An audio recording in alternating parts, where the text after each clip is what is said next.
je me suis rendue sur le site du Mont des Saints, histoire de prendre des photos des statues sur place.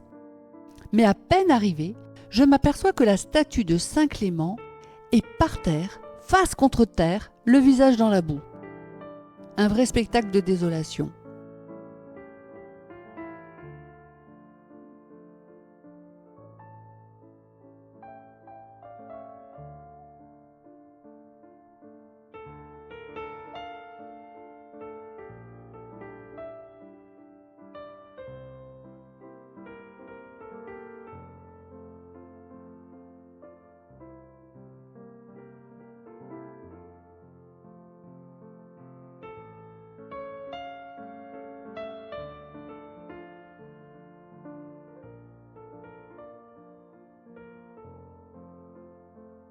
Je me suis demandé ce qui s'est passé et je prends l'initiative d'appeler Michel Dardenne, le sculpteur, pour lui demander des détails. Et là, visiblement, je lui apprenais l'horrible nouvelle. Il m'a dit ne pas être loin et il m'a rejoint sur le site.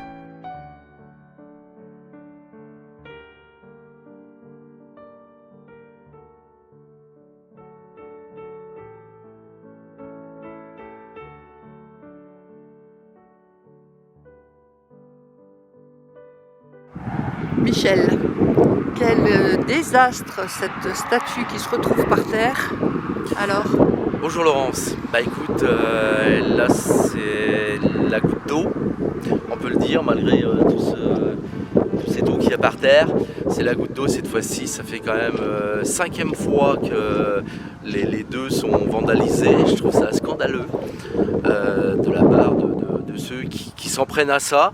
Il ferait mieux de dire de quoi il s'agit, ce qu'ils veulent, et que si c'est pour tailler une pierre, il n'y a pas de problème, il y en a encore 3 à tailler, c'est pas du tout un problème, mais qu'ils arrêtent de saccager le travail qu'on a fait, d'autant plus que ça nous a coûté extrêmement cher aux artistes, parce que c'était pas livré, donc ça a été à nos frais, qu'on a dû refaire à chaque fois, et on a perdu 1 mois et demi de travail, et donc je trouve ça déplorable.